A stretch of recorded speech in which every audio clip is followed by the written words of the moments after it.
சட்டம் மாறி வந்து மண்ணை முட்டும் காலில் சூழ்ந்து கைகள் தட்டும் வாழியவே தென்னவராட்சி திசைகள் எட்டும் நம்மவராற்றல் விண்ணை முட்டும் எட்டு திக்கும் முரசு கொட்டும் வாழியவே.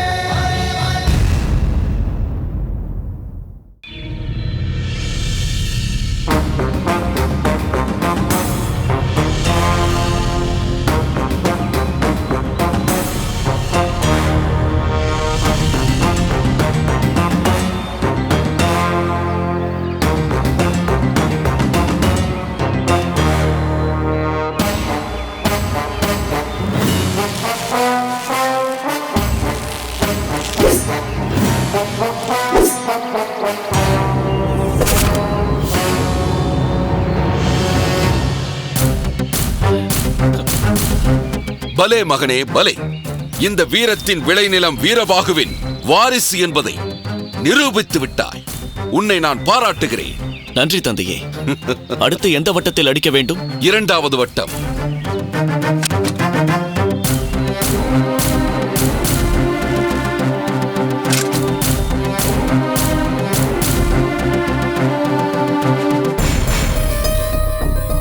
மூன்று, 2, 1. மகனே, நான் எத்தனையோ பேருக்கு வில் பயிற்சி கொடுத்திருக்கிறேன். ஆனால் உனக்கு பயிற்சி கொடுத்ததை நினைத்து நான் பெருமைப்படுகிறேன். வா, அடுத்த ஆட்டத்திற்கு போகலாம். போதும் தந்தையே. ஒரே மாதிரியான ஆட்டம் ஆடுவது, ஒரே மாதிரியான உடை உடுத்துவது, ஒரே மாதிரியான உணவு உண்பது, இவையெல்லாம் எனக்கு அலுப்பு தரும் விஷயங்கள். விதவிதமாக ஆட்டம் ஆட வேண்டும், விதவிதமாக உடை உடுத்த வேண்டும், விதவிதமான உணவு உண்ண வேண்டும், விதவிதமான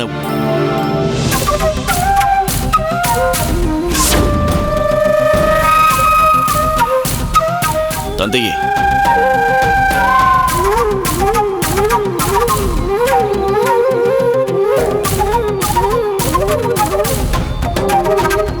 ஏன் நிறுத்திவிட்டாய் மகேந்திரா? உன் விருப்பங்கள் என்னவென்பதை உன் தந்தையிடமே சொல். மார்த்தாண்டரே, என் மகனை எதை சொல்ல சொல்லி வற்புறுத்துகின்றீர்? நான் எதை சொல்ல சொல்கிறேன் என்பதை அவரிடமே கேட்டு தெரிந்து கொள்ளுங்கள். விதவிதமான அவருடைய விருப்பத்திற்காக அவர் என்னவெல்லாம் செய்து கொண்டிருக்கிறார் என்பதை அவரே உங்களிடம் சொல்லுவார். என்ன மகனே, இவர் என்ன சொல்கிறார்? எனக்கும் எதுவும் புரியவில்லை தந்தையே. உனக்கு புரியும்படியாகவே சொல்கிறேன். உனக்கு விதவிதமான ஆட்டம், விதவிதமான உடை, விதவிதமான உணவு, அது மட்டும் உனக்கு போதாது. விதவிதமான பெண்களும் வேண்டும், அப்படித்தானே? அந்த விதவிதமான பெண் விருப்பத்திற்காகத்தான் என் மகள் கருங்குழலியை மறந்துவிட்டு அந்த மங்கம்மாவின் தோழி மாதுரியுடன் நீ சுற்றி கொண்டும் அவளுக்கு வில் பயிற்சியும் அளித்துக் கொண்டிருக்கிறாய். அதை உன் தந்தையாரிடம் எடுத்துச் சொல். மகேந்திரா, இவர் என்ன சொல்கிறார்? ஒன்றுமில்லை தந்தையே. நம் மன்னர் பெரும்வழுதி பாண்டியர் நம் நாட்டிற்கு விருந்தினராக வந்திருக்கும் மங்கம்மா தேவியாருக்கும் அவருக்கு உதவியாக வந்திருக்கும் மாதுரிக்கும் தேவையான ஏற்பாடுகளை செய்து தருமாறு எனக்கு கட்டளையிட்டார் அல்லவா? ஆமாம். அவர் இட்ட கட்டளைப்படி அவர்கள் தங்குவதற்கான விருந்தினர் மாளிகையையும் அனைத்து ஏற்பாடுகளையும் நான் செய்து கொடுத்தேன். மங்கம்மா தேவியாருக்கு துணையாக வந்த மாதுரி பாண்டிய நாட்டில் இருக்கும் பல முக்கியமான இடங்களை சுற்றி பார்க்க வேண்டும் என்று ஆசைப்பட்டார். அவர் விருப்பப்படி பாண்டிய நாட்டில் பல இடங்களை அவருக்கு சுற்றி காட்டினேன். பிறகு ஒரு நாள் வெள்ளி எய்வது எப்படி என்று பயிற்சி அளிக்கும்படி என்னை கேட்டுக்கொண்டார். அவர் விருப்பப்படி அவருக்கு பயிற்சி அளித்தேன். அப்படி ஒரு நாள் அவருக்கு பயிற்சி அளித்துக் கொண்டிருக்கும் போது அங்கு கருங்குழலி வந்துவிட்டாள். அதை பார்த்துவிட்டு இவரிடம் சென்று தவறாக கூறியிருக்க வேண்டும். அதனால்தான் இவர் இப்போது இவ்வளவு கோபமாக இங்கு வந்திருக்கிறார். என்ன மார்த்தாண்டரே, மகேந்திரன் அவன் கடமையைத்தானே செய்தான். மகள் கூறியதை கேட்டுக்கொண்டு ஏன் என் மகனை பற்றி தவறாக பேசுகின்றீர்கள்? என் மகள் கூறியதை கேட்டுக்கொண்டு நான் நேராக இங்கு வந்துவிடவில்லை. பல பேரிடம் கேட்டு அது உண்மை என்று அறிந்து கொண்டுதான் நான் இங்கு வந்திருக்கிறேன். உன்னை காதலிக்கிறேன் என்று என் மகளையே சுற்றி சுற்றி வந்த இவரை உண்மையானவர் என்று நம்பி என் மகள் இவர் மீது விருப்பப்பட்டு விட்டாள். இவரைத்தான் திருமணம் செய்து கொள்வேன் என்று பிடிவாதமும் பிடித்தாள். இவர் குணமறிந்த எனக்கு அதில் சற்றும் விருப்பமில்லை. என் மகளோ பிடிவாதமாக இவரைத்தான் திருமணம் செய்து கொள்வேன் என்று உறுதிபட சொன்னாள். உங்கள் மகனும் என் மகளுக்கு உண்மையாக இருப்பேன் என்று எனக்கு உறுதி தந்தார். அதையெல்லாம் உண்மை என்று நம்பித்தான் நான் அவர்கள் திருமணத்திற்கு சம்மதித்தேன். ஆனால் உங்கள் மகன் திருந்தவே இல்லை, அப்படியே தான் இருக்கிறார். மார்த்தாண்டரே, மகேந்திரன் இளவயதுக்காரன். இளவயதுக்கே உரிய குறுகுறுப்பும் சுறுசுறுப்பும் இருக்கத்தானே செய்யும். அதை ஏன் பெரிதுபடுத்துகின்றீர்கள்? பொருட்படுத்தாமல் விட்டுவிடுங்கள். எதை பொருட்படுத்தாமல் விட்டுவிட சொல்கிறீர்கள்? இது என் மகளுடைய வாழ்க்கை பிரச்சனை. அதை பொருட்படுத்த வேண்டாம் என்கிறீர்களா? வீரபாகு அவர்களே, எனக்கு மருமகனாக வருபவருக்கு சில தகுதிகள் இருக்க வேண்டும் என்று நான் எதிர்பார்க்கிறேன். அவர் வீரனாக இருக்க வேண்டிய அவசியம் இல்லை, ஆனால் விவேகமுள்ளவராக இருக்க வேண்டும். அவர் செல்வம் மிக்கவராக இருக்க வேண்டிய அவசியம் இல்லை, ஆனால் ஒழுக்கம் நிச்சயம் இருக்க வேண்டும். ஆனால் இவர் மார்த்தாண்டரே, விட்டால் உமது சட்ட திட்டங்களை அடுக்கிக் கொண்டே போவீர்கள் போல இருக்கிறதே. ஏதோ உங்கள் மகளை காதலித்து விட்டால் அவன் என்ன உங்களுக்கு அடிமையா? உங்கள் சட்ட திட்டங்களுக்கு என் மகன் கட்டுப்பட்டு வராவிட்டால் என்ன செய்வதாக உத்தேசம்? என் சட்ட திட்டங்களுக்கு உட்பட்டு உங்கள் மகன் வராவிட்டால் இவரை தூக்கி எறியவும் தயங்க மாட்டேன். என் மகளை உங்கள் மகனுக்கு திருமணம் செய்து வைக்கவும் மாட்டேன். இப்போது நான் உங்களுக்கு சொல்கிறேன், பெண்ணை பெற்று வைத்திருக்கும் உங்களுக்கே இவ்வளவு ஆணவம் என்றால் ஆண் மகனை பெற்று வைத்திருக்கும் எனக்கு எவ்வளவு ஆணவம் இருக்கும்? மகனை, தந்தையே, நீ என் வார்த்தைக்கு கட்டுப்பட்டு நடப்பவன் தானே? ஆம் தந்தையே. இது போதும் மகனே எனக்கு. மார்த்தாண்டர் அவர்களே, என் மகன் மகேந்திரனை நீங்கள் தூக்கி எறிவதாக சொன்னீர்களே, இப்பொழுது நான் சொல்கிறேன், உங்கள் மகள் கருங்குழலியை நாங்கள் தூக்கி எறிந்து விட்டோம். உங்கள் மகள் கருங்குழலி இனி எங்களுக்கு தேவையில்லை.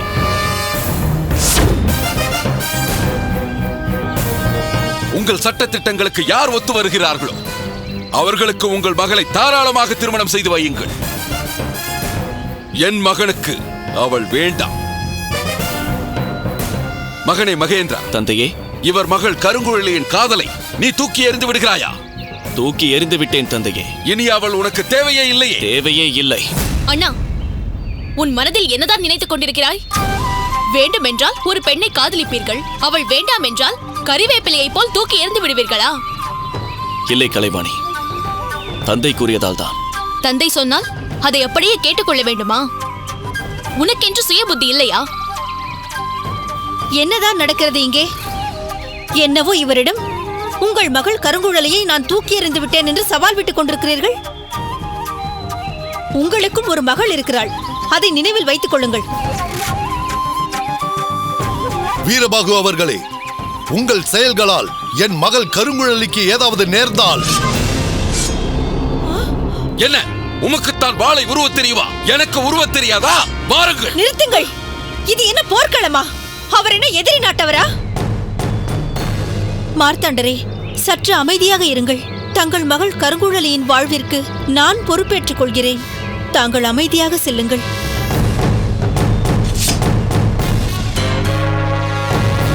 இதோ பாருங்கள், தந்தை தனையன் இருவரும் கண்ணியமாகவும் மரியாதையாகவும் நடந்து கொள்ள வேண்டும். இல்லை என்றால் உங்கள் இருவரை பற்றியும் என் தம்பி பெருவழுதியிடம் சொல்ல வேண்டியது இருக்கும். வா கலைவாணி.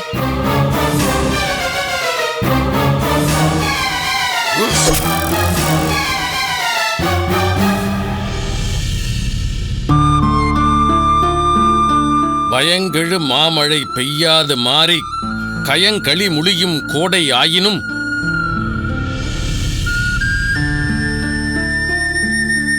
புழங்கால் ஆம்பல் அகலுடை நீழல் கதிர்கோட்டு நந்தின் சுரிமுக ஏற்றை நாகிள வளையொடு பகல்மனம் பூக்கூவும் நீர்த்திகழ் கடனி நாடுகெழு பெருவிரால் வான்தோய் நீழ்குடை வயமான் சென்னி. அருமை அருமை, ஆ? அற்புதம் மன்னவா, அற்புதம்.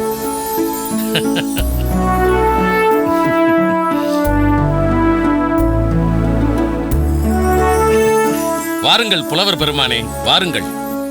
மன்னவா, தங்களை பற்றி பாடப்பட்ட பல பாடல்களை பலர் படித்து மகிழ்ந்து கொண்டிருக்கிறார்கள். ஆனால் தங்கள் தந்தையாரை பற்றி பாடப்பட்டதை இவ்வளவு ஆர்வத்தோடு படித்துக் கொண்டிருக்கிறீர்களே. ஓ, இது அவரை பற்றிய பாடல் என்பதை தாங்கள் அறிவீர்களா? நாங்கள் அதை நன்றாக அறிவோம் மன்னவா.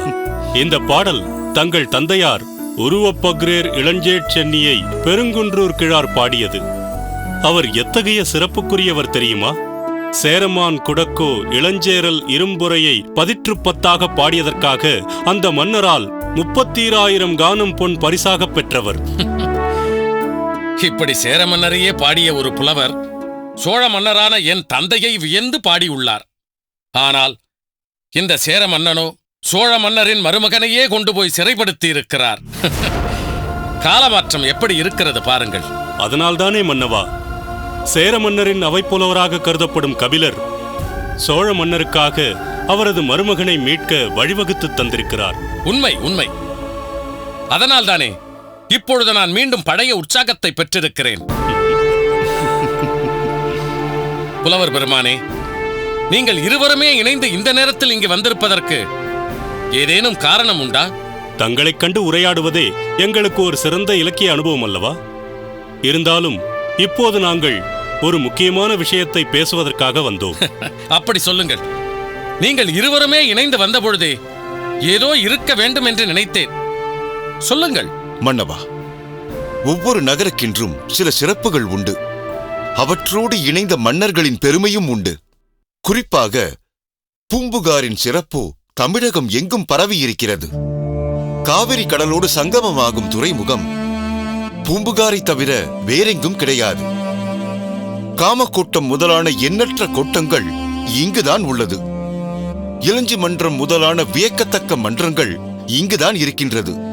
நீதியை நிலைநாட்டும் நாலங்காடி பூதம் ஒன்று பூம்புகாரில்தான் இருக்கிறது என்ற பெருமையும் பூம்புகாருக்கு உண்டு. இவற்றில் பல தங்கள் முன்னோர்களான கொடித்தோட் செம்பியன், காந்தன், கவேரன், தங்கள் தந்தையார் இளஞ்சேட் சென்னி ஆகியோர் காலத்தில் உருவானவை.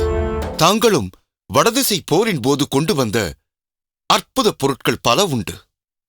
ஆனால் என்ன கபிலரே, இவ்வளவு சிறப்பையும் சொல்லிவிட்டு ஆனால் என்று ஒரு புள்ளியை வைத்து விட்டீர்களே, எதிலே என்ன குறை கண்டீர்கள்? தங்கள் மகளுக்கும் பாண்டிய இளவரசருக்கும் நடந்த திருமணத்தின் நினைவாக கட்டத் தொடங்கிய மண்டபப் பணி அப்படியே பாதியில் நிற்கிறது.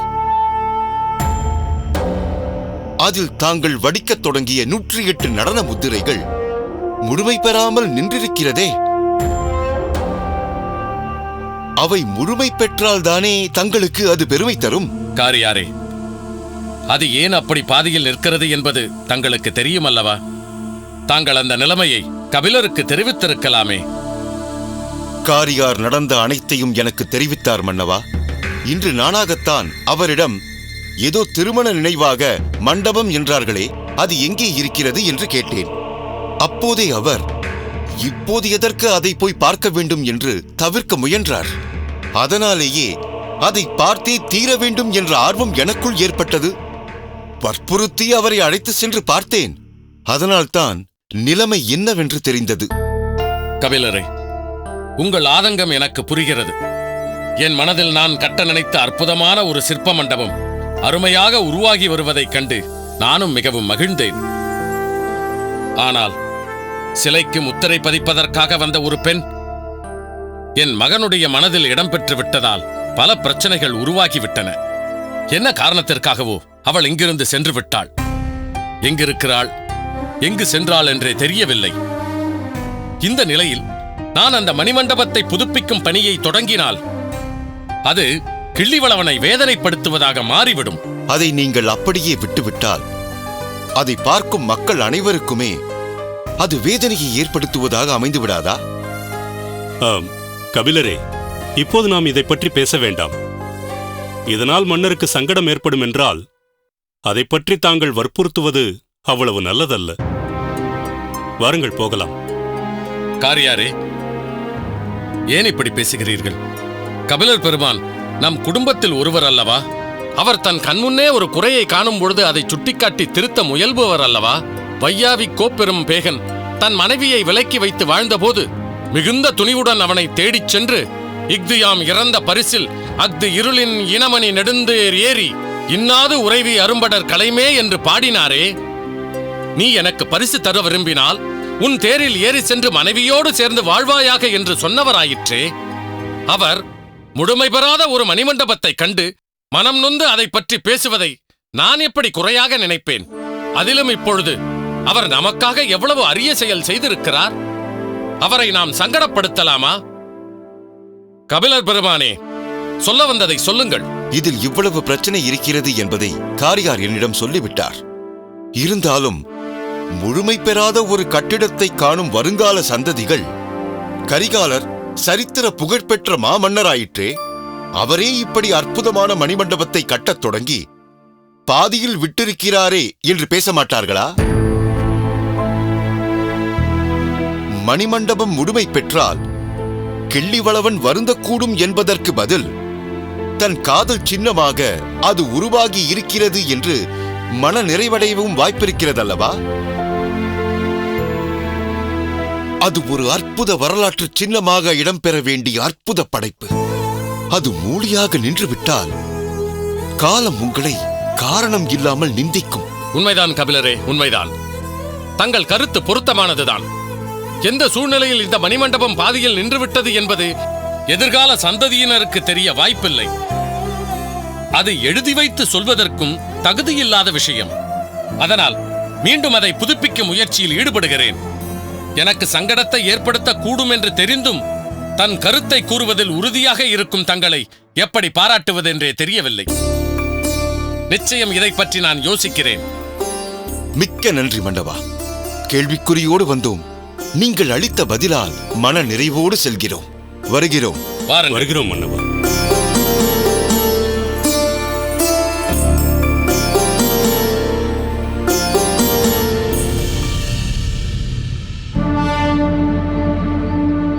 மகாராணியாரே, நான் புறப்படுகிறேன். உடல் நலத்தை பார்த்துக் கொள்ளுங்கள். நாங்கள் எல்லோரும் எப்பொழுதும் உங்களுக்கு பக்கபலமாக இருப்பவர்கள் என்பதை நினைவில் கொண்டு தைரியமாக இருங்கள்.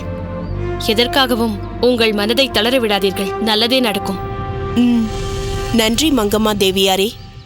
என் உடல் நலம் விசாரித்தல் பொருட்டு பாண்டிய நாட்டிற்கே நேரில் வந்து என் நலத்தை விசாரித்த தங்கள் அன்பை நான் என்றும் நினைவில் வைத்துக் கொள்வேன். மன்னவா, நான் மகாராணியாரின் உடல் நலம் விசாரிப்பதற்காகத்தான் நான் பாண்டிய நாட்டிற்கு வந்தேன். இருப்பினும் இங்கு வருவதற்கு எனக்கு வேறு ஒரு நோக்கமும் இருந்தது. சேர மன்னரால் தனி காவலில் வைக்கப்பட்டிருக்கும் இளவரசர் இளம்வழுதியை மீட்பதற்காக தங்கள் சார்பாக ஏதேனும் நடவடிக்கை எடுப்பதற்கான முயற்சிகளில் ஈடுபட்டிருக்கிறீர்களா என்பதையும் தெரிந்து கொள்ளலாம் என்றுதான் நான் வந்தேன். இல்லை மங்கம்மா தேவியாரே, நான் தங்களிடம் முன்பே கூறியது போல் அதற்காக நான் முயற்சிக்கவில்லை. அனைத்தையும் சோழ மன்னரின் முடிவுக்கே விட்டுவிட்டேன். இளம்வழுதி இங்கிருந்து புறப்பட்ட போது நேராக சேர நாட்டிற்கு செல்ல வேண்டாம், சோழ நாட்டிற்கு சென்று மன்னர் கரிகாலரை சந்தித்து அவருடைய அறிவுரையின்படி நடந்து கொள்ள வேண்டும் என்று கூறினேன். இளம்வழுதியும் நான் சொல்லிய வண்ணம் நடந்து கொண்டான். சோழ மன்னரை சந்தித்து அவரது வழிகாட்டுதலில் சேர நாட்டிற்கு சென்றான். அங்கு யாரும் எதிர்பார்த்து விடாத நிகழ்வாக சேர மன்னரால் காவல் வைக்கப்பட்டான். இளம்வழுதியை அங்கிருந்து மீட்பதற்கான பல்வேறு முயற்சிகளில் சோழ மன்னர் இறங்கியுள்ளார். இந்த நிலையில் நானும் அந்த முயற்சியில் இறங்குவது முறையாக இருக்காது என்று எனக்கு படுகிறது. நான் இளவரசரிடம் அவர் இங்கிருந்து புறப்படும் அன்றே கூறினேன். நான் 4 வீரர்களை அழைத்துக் கொண்டு நானும் பாதுகாப்பிற்கு வருகிறேன் என்று கூறினேன். ஆனால் அவரோ என்னை பாதுகாத்துக் கொள்வது எப்படி என்று எனக்கு தெரியும், நீ வர தேவையில்லை என்று என்னிடம் கூறிவிட்டார். ஏன் செழியன், இந்த பாண்டிய நாட்டின் படைத்தளபதி நீங்கள். இளவரசருடன் நீங்கள் சென்றிருந்தால் ஒருவேளை இப்படி ஒரு அசம்பாவிதம் நிகழாமல் இருந்திருக்கலாம் என்று நான் நினைக்கிறேன். இளவரசர் அவ்வளவு உறுதியாக என்னுடைய பாதுகாப்பிற்காக யாரும் வர தேவையில்லை என்று கூறிவிட்டார். நான் நல்லெண்ண விஜயமாக சேர நாட்டிற்கு செல்வதால் பாதுகாப்பின்றி நான் சேர நாட்டிற்கு தனியாக சென்றால்தான் சேர மன்னருக்கு என் மீதான நம்பிக்கை அதிகரிக்கும் என்றார். இளவரசரின் வார்த்தையை மீறி என்னால் எதுவுமே செய்ய முடியவில்லை. நீங்களெல்லாம் சொல்வதை கேட்கும் பொழுது இளவரசர் இளம்வழுதி சேர மன்னரால் காவலில் வைக்கப்பட்டிருக்கும் நிலை அதுவாகவே உருவாகிவிட்டது என்று நான் நினைக்கிறேன்.